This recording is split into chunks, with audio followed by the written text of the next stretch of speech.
BTV 뉴스 2부 시작하겠습니다.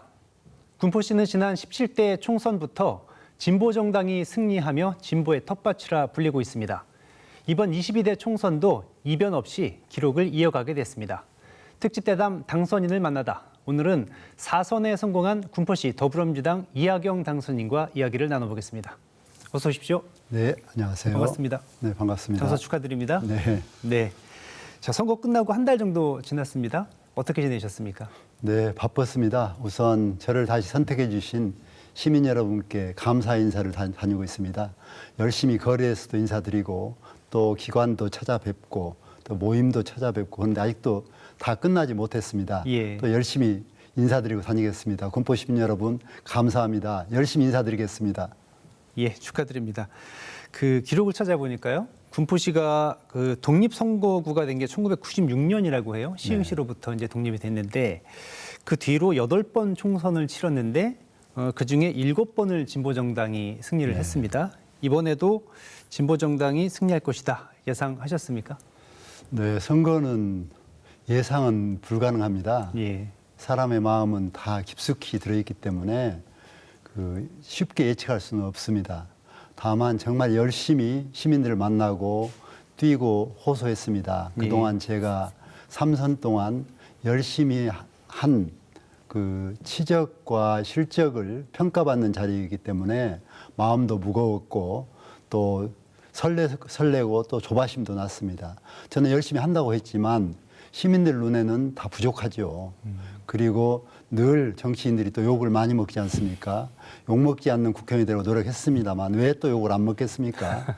그래서 이번에 평가를 어떻게 해주실까 전전긍긍했고 열심히 했는데 새벽부터 밤까지 정말 밤늦게 술집 식당까지 다 다니면서 인사했는데 그래도 결과가 또 지난 12년을 잘 평가해 주셨구나 하는 마음에 약간 기뻤습니다. 예, 알겠습니다. 저희가 12년 전에 의원님 초선 때 만나 뵀는데 수리산에서 뵀죠. 예, 벌써 12년 됐습니다. 예, 4선 성공하셨는데 유권자들이 그 의원님을 선택한 이유 뭐라고 생각하십니까? 저는 유권자들이 그러세요. 당신 처음에 올 때 긴가민가 했다. 정치인들 다 변하더라. 근데 당신은 처음에 올 때나 지금이나 똑같다. 옆집 아저씨 같다. 제가 배지를 처음부터 안 달았거든요. 그럼 배지가 주는 또 위압감이라는 게 있잖아요. 처음 만나면 배지를 보면 의원 하면 좀 조심해야 되고. 근데 제가 편하게 시민 정치를 하겠다. 시민과 함께 하겠다.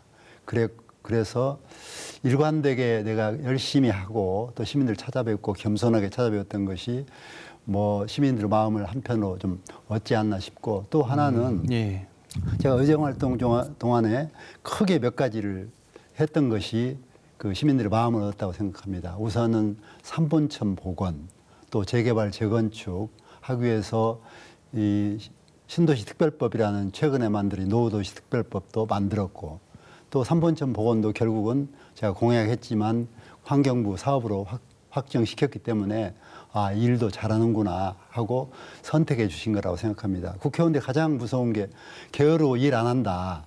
욕하고 싸우냐. 이런 게 정말 싫은데 그런 거 피해가면서 열심히 했던 것이 시민들의 마음을 얻었다고 그냥 제가 부족하지만 그렇게 평가를 해봅니다.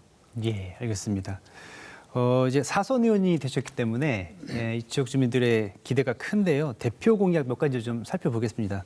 앞서 말씀하셨습니다만 몇 가지. 그중에서도 경기 남부 지역을 이번 선거 때 가장 뜨겁게 달궜던 것이 경부선 철도 지하화거든요.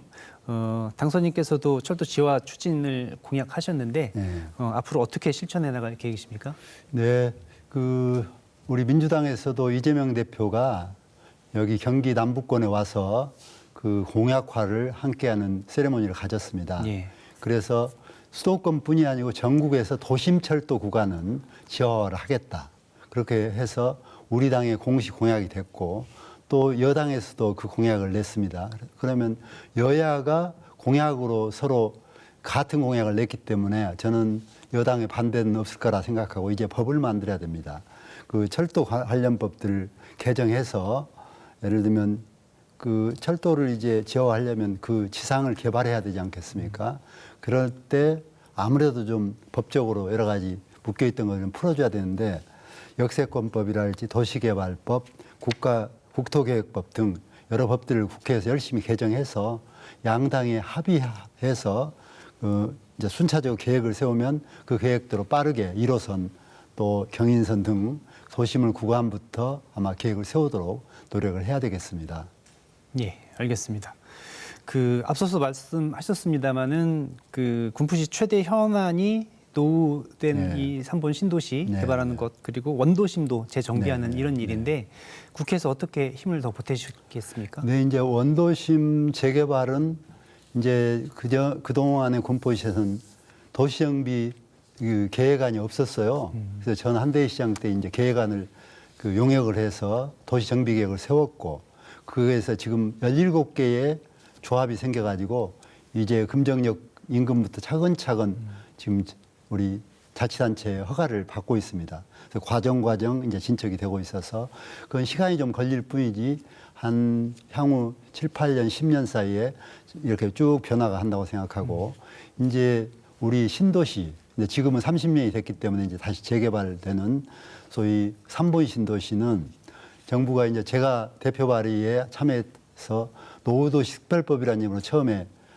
신도시 특별법이라는 것을 제안했다가 전국에서 수도권만 특혜를 주는 거냐 해서 그러면 밀집된 도심 구간에 한 30년 정도 된 낡은 아파트형 도시들을 함께 고치자 해서 노후도시 특별법을 만들었거든요. 그래서 이제는 국토부에 전부 법이 만들어지는데 계획이 넘어가 있습니다. 그래서 이제 마스터 플랜을 세우는 일이 국토부가 할 테고 또 이제 선도지구를 지정합니다. 우선 1기 신도시의 대표적으로 3번이면 3번에 선도지구를 정해서 일단 실험을 해보겠죠. 이제 그런 과정에 들어와 있기 때문에 그 과정 관리가 잘 되도록 또 신속하게 하도록 국회에서 요청하고 또 관련 법들이 재개정이 필요하면 법 개정을 통해서 빠르게 진행될 수 있도록 국회가 함께하는 일이 남아 있습니다. 열심히 챙기고 우리 3번 신도시가 빠르게 또 재건축이 될 수 있도록 함께 관심 갖고 노력하겠습니다. 예. 말씀하신 선도지구가 참 중요하잖아요. 상징적인 의미도 있고. 3번 같은 경우에 선도지구로 지정될 만한 그런 곳들이 좀 보일 수도 있는데 물론 네. 주민들이 어떻게 합의를 해오느냐가 중요할 텐데 선도지구 가능성 어떻게 보세요? 저는 한 도시에 한 곳씩 대표로 하겠다고 했거든요, 국토부가. 그래서 이제 그것을 광역단체장들이 지정을 아마 할 겁니다. 그러면 이제 중동, 부천의 중동, 또 우리 3번, 또 분당의 한지구 이렇게 몇 개 도시에 나눠서 할 텐데 우리 군포시도 어느 곳이 들어갈지도 모르겠지만 아마 이제 마스터 플랜에서 1차적으로 하기 좋은 데부터 아마 선정할 겁니다. 주민들이 준비하고 있으니까 아마 준비가 잘 된 곳부터 하리라고 믿고 저도 그런데 과정 관리해서 열심히 국회의원으로서 들여다보고 또 경기도랄지 군포시에 또 주민들의 의견을 전달해서 잘 진행될 수 있도록 하면 될 것 같습니다. 예. 네. 1기 신도시의 또 상징성이 있잖아요, 3번이. 네, 네. 예, 잘 되겠죠. 자, 그리고 앞서도 잠깐 말씀하셨습니다만 3분천 복원 관련돼서 잘 진행되는 것 같았는데 정부 예산이 삭감됐다는 얘기가 좀 들렸어요. 네. 예, 이것들이 지금 어떻게 추진이 될 수 있을까? 난항이 되는 건 아니냐 이런 걱정들이 있는데 해결 방안이 좀 있을까요? 3번천 복원이 사실은 아득한 일이었어요. 우리가 해야 된다고 했지만은 그 예산이 워낙 많이 드는 일이어서. 근데 마침 22년도에 수해가 났잖아요. 그랬죠. 근데 그때 환경부가 제가 환노위 위원인데 환경부가 그 홍수 지역의 안전한 지역 맞춤형 통합 하천 사업이라고 전국에서 23군데 선정하는 시점이었어요. 그래서 제가 환노위에서 요청하고 저희도 이제 이렇게 집어넣어서 당첨된 거죠. 잘 됐어요. 그래서 지방하천은 정부 예산을 드릴 수가 없다는 것이 국토부의 원칙이었거든요. 근데 환경부가 우리 3번천이 지방하천임에도 불구하고 넣어줬고 그 뒤로 저희들이 환노위에서 다시 법 개정을 해서 홍수 피해 지역이 되는 그 국가하천과 연관이 되는 그런 지역에 한해서 지방하천도 예산을 투자할 수 있게 하천법을 고쳤습니다. 그래서 법적과 또 환경부의 노력으로 딱 맞아 떨어져서 이제 아무 제도적인 어려움은 없는데 윤석열 정권이 들어서고 나서 대대적으로 그 예산 절감을 한다고 해가지고 R&D도 막 5조 삭감하고 이 소동이 났잖아요. 그 소동에 아마 희생타로 저는 넘어갔다고 보는데 이걸 기재부가 예산을 세우지 않았습니다. 그래서 이건 다시 설득과 또 필요성을 정부에게 계속 요청해서 그 환경부 사업으로는 정해져 있으니까 이미 국민과 약속했잖아요. 그래서 이제 예산을 살리는 일은 이제 환경부도 노력하고 또 국회의원들 저도 노력해서 뭐 저희뿐이 아니고 전국에 한 20여 군데가 다 지금 없어졌으니까 이것을 없앨 수는 없습니다. 다 홍수에 민감한 지역이어서 뭐 누구 돈을 들여서라도 해야 될 일인데 이제 작년에 이렇게 예산을 세우지 않았다 하더라도 내년 예산에 세우도록 또 열심히 노력해서 꼭 이것이 수립될 수 있도록 노력하겠습니다. 예. 그 지금 삼본에 살고 계신 분들 삼본촌이 복원된다? 그림이 잘 안 그려질 수도 안 있거든요. 그려지죠. 예. 어떤 그림을 그리신 거예요? 이제 대부분 시민들이 야 그러면 그 악취나는 삼본천을 뚜껑 열면 환경으로 너무 악취날 텐데 그 다음에 지금 차량이 밀리는데 뚜껑을 열어버리면 그 밀리는 교통대책은 어떻게 세워? 다 있죠. 우선 첫 번째 냄새나는 하천을 만들진 않죠. 깔끔하게 우수와 오수는 따로 배출을 시키고 거기에는 따로 깨끗한 물을 올려서 서울의 청계천 생각하시면 됩니다. 여기에 수목도 심고 뭐 이렇게 해서 예쁘게 정비하면 되는 것이고 다 할 수는 없고 지금 레미안부터 이렇게 계획이 지금 토지가 잡혀져 있고 그 레미안 밑으로 삼본시장에서 금정역까지도 재개발 과정에서 그 토지분을 지금 여유를 남기고 하기 때문에 양쪽으로 2차선씩 도로를 내고 그 안에 하천을 두기 때문에 그러니까 이렇게 도로가 물러나는 거죠. 재개발하면서. 그래서 하천을 그대로 충분히 넓이를 주고 그 안에를 개발하고 새로운 물을 올려서 펌핑을 하기 때문에 걱정 안 하시고 친수 공간이 하나 생긴다, 공원이 하나 생긴다고 생각하시면 될 겁니다. 예. 그러네요. 그 청계천 생각해 보면 예. 처음에 얼마나 반대했습니까? 그렇죠. 하천대로 복원하고 도로는 또 남겨두니까 예. 교통대책은 그렇게 그리고 거기가 문화공간이 돼서 그 예전에 아주 눅눅한 청계천 주변이 지금은 각종 카페나 손님들이 많은 지역이 됐잖아요. 그래서 지금도 우리 삼본천도 복원 그렇게 잘하면 좋은 문화공간이 될 겁니다. 친수공간이 되고. 예. 예. 그럼 장기적으로 보면 레미안 위쪽으로도 가능성이 있을까요? 이제 거기서부터는 이제 도로를 확장해 가면서 해야 되니까 또 돈이 많이 드는 일이죠. 그렇죠. 예. 그건 조금 더 이제 미래에 그건 또 후대에 좀 밀어놓고 예. 현재 금정역에서 레미안까지 까지. 예, 예. 하려고 합니다. 알겠습니다. 자, 그동안 국회에서 예결위, 뭐 산자위, 환노위 여러 곳에서 활동을 하셨어요. 이번에 22대 국회 시작이 되면 어느 그 상임위에서 활동을 하고 싶기를 원하시는지. 실제 군포시 큰 과제 주로 국토부 과제거든요. 예. 전철 1호선뿐이 아니라 4호선까지도 공약을 했거든요. 민주당에서. 그러네요. 예. 그러니까 삼본역, 수리산역까지 다 지하화를 해야 되는데 그러려면 국가 기본계획에다 넣어야 돼요. 철도 기본계획에. 국토부를 가야 되죠. 근데 국토부는 전국에 다 국토부 사업에 연관돼 있기 때문에 뭐 쉽지 않을 것 같은데 국토부를 1차 신청하고 예. 그다음에 삼본천 때문에 환노위도 필요하고요. 예. 또 그동안 제가 을지로위원회 하면서 소위 비정규직들 또 대리점, 가맹점 등 어려운 사람들을 위해서 많이 했기 때문에 그 정무위원회도 신청하면 좋겠고 그런데 열심히 하고 그 어느 데 되더라도 국회의원으로서 열심히 하면서 또 자기 상임위 위의 이런 국토부 일이나 이런 것도 열심히 해야죠. 예. 예. 알겠습니다. 하고 싶은 일이 많으시네요. 예, 예. 알겠습니다. 이제 사선 중진이 되셨기 때문에 당내에서의 입지 그리고 상임위 안에서의 무게감 이런 것들이 좀 있지 않습니까? 어떤 계획이 있으신지 궁금합니다. 이번 선거 때 시민들이 너무 기대를 크게 하셔가지고 야 우리 동네에서도 이제 사선 나오는데 처음인데 뭐 잘해봐야 될 거 아니야? 정말 어깨가 무겁습니다. 예. 그래서 이번에 제가 도전을 한번 해보려고 그래요. 국회 부의장에 민주당 몫이 한 석이 있거든요.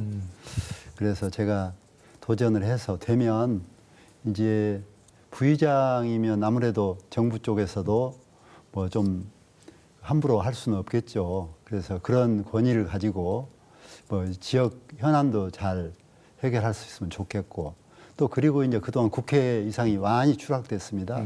껐다가면 거부권 내 가지고 그 패스트트랙이라는 것은 합의가 안 되기 때문에 그 패스트트랙을 태우는 거 아니에요. 특검법이랄지. 근데 그것을 합의 안 해온다고 국회를 안 열어주면 그럼 도대체 어쩌라고요. 다수당이 무슨 의미가 있냐고요.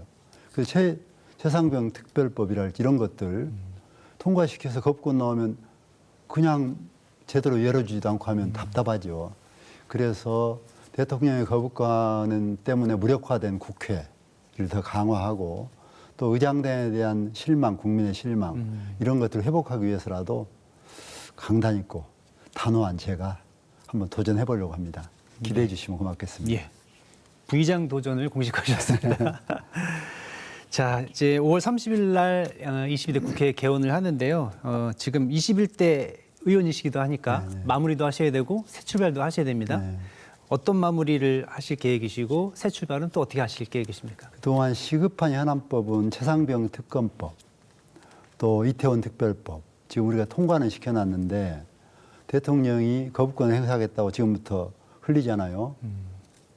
그러면 이건 강구할 수 없는 일이죠. 제 여당이 연합해서 또 여당 내 합리적인 분들과 설득해서 이것을 빨리 해서 국민들의 원망, 정말 그 안타까움 이걸 해결해 드려야죠. 그 다음에 이제 각종 민생이법들이 있어요. 제가 아는 민생이법 중에는 하도급 당한 사람들, 하도급 업체들이 뭐 물건 해주고 제대로 돈도 못 받고 뭐 이런 거, 또 하도급 노동자들이 받는 그 열악한 환경, 또 대리점, 가맹점들 뭐 본사에서 막 억울한 일이 있어도 뭐 서로 힘합해서 말 한마디 제대로 못하는 게 현실이거든요. 그들에게 이렇게 교섭할 수 있는 권한을 주는 것 등등 정말 법만 잘 만들어줘도 국민들이 어려움 속에서 그다음에 힘들지 않게 할 수 있는데 이것이 지체되고 있는 법들 다 다시 올려서 정말 국민들이 편안하게 살 수 있게 또 억울한 일이 없게 해주는 일이 시급해서 빠르게 22대에서 통과하지 못했던 법들, 민생법들 통과시키려고 합니다. 예. 알겠습니다. 22대 국회 열리면 가장 먼저 해야 될 일은 뭐라고 보십니까? 저는 우선 특검법 해결이 우선 가장 국민이 억울한 일이니까 그거 해결해야 되고 또 이제 그 국민들이 원하는 게 지금 물가 문제 그래서 지원법이 나와야 됩니다. 지금 정부가 인플레 때문에 뭐 지원 못 해준다고 하는데 월급쟁이들 또 적은 수입을 가진 사람들은 돈 100만 원에 150만 원에 한 달을 살아야 되는데 가서 대파 한 달에 뭐 몇천 원 하고 어떻게 살겠습니까? 그래서 지원금 논의를 빨리 해서 여야가 합의해서 밑바닥에 사람들이 좀 불안함을 덜어줘야 됩니다. 그래서 그것 때문에 경기가 뭐 인플레 때문에 걱정된다? 전혀 그렇지 않습니다. 예. 그래서 민생 챙기는 네, 민생 챙기는 게 가장 먼저 해야 시급합니다. 된다. 예. 이런 말씀해 주셨고 그리고 그 22대 국회가 해야 될 일이 뭐 여러 가지 있을 텐데 나아가야 될 방향도 있고 부의장에 도전하신다고 하셨으니까 네네. 22대 국회는 이런 방향으로 가야 한다. 제시를 좀 해준다면요. 정말 국민들이 다수고 원하는데 정치인들이 갑론을 박아다가 그 미뤄지는 법들 있잖아요. 이건 과감하게 정말 국회가 통과시키는 노력을 해야 됩니다. 합의가 영원히 되겠습니까? 뭐야 한 번 틀어진 법들이 그러나 국민들 지지가 높은 법들은 그러라고 패스트트랙법을 만들어줬잖아요. 그래서 다수 소수가 반대하더라도 국민 다수가 인정하고 억울함을 호소하고 또 생활 지원이 필요하고 하는 데는 과감하게 국회가 통과시킬 수 있도록 하는 일이 중요하다. 그래서 국회가 이것도 안 되고 저것도 안 되는 무능한 국회라기보다는 그래도 설득과 서로 협상을 해가면서도 또 일은 일대로 처리할 수 있는 그래서 국민의 눈높이에 맞추고 요구에 맞는 국회로 만드는 게 정말 정부가 잘못할 땐 국회라도 잘해야죠. 그래서 그 지지부진한 국회를 생산성 있는 국회로 만들어야 된다. 그런 생각을 합니다. 예. 그래서 또 회자되는 이야기가 의장의 중립성에 대한 이야기 요즘 많이 나옵니다. 그 말씀하신 것처럼 답답하게 해야 될 건 좀 빨리 해야 되는데 그 결정을 잘 못하니까 이런 이야기도 나오고 있는데 의장은 중립을 지켜야 한다고 보십니까? 그 중립이라는 게 너도 반대하고 너는 찬성하니까 난 아무것도 안 할래. 그러면 국회가 무능한 국회가 되잖아요. 그럼 영원히 문 닫아 놓을까요? 그럴 때 묘미를 찾아서 의장단이 국민 앞에 호소하고 호소할 건 호소하고 통과시킬 건 통과시키고 또 설득할 건 끝없이 설득하고 대화하고 하는 것이 저는 맞다고 봅니다. 예. 네. 그래서 부의장의 역할도 그만큼 더 중요하시겠습니다. 네. 그럼 마지막으로 부의장 도전하신다고 하셨으니까 지지해 주시는 국민들께 그리고 군포 시민들께 마지막으로 한 말씀 해주시죠. 네, 군포 시민 여러분 그리고 국민 여러분, 부의장은 국회의장의 그 일을 함께 도와주는 역할을 하는 곳입니다. 그리고 의원들 하나하나의 생각을 국회에 잘 반영하는 일을 듣고 청취하고 하는 것이고 또 민생 현장에서 국민들 어려움을 해소하기 위해서 열심히 그 방문하고 찾아다니는 역할을 할 텐데 제가 한번 해보려고 노력합니다. 여러분들께서도 지지해 주시고 힘을 주시면 꼭 부의장이 돼서 국민 여러분께 봉사하는 부의장이 되도록 하겠습니다. 감사합니다. 네, 좋은 결과 기대해 보겠습니다. 네. 네, 고맙습니다. 네, 특집 대담 당선인을 만나다 지금까지 군포시 더불어민주당 이하경 당선인과 이야기를 나눠봤습니다. 이상으로 BTV 경기뉴스 마치겠습니다. 시청해주신 여러분 고맙습니다.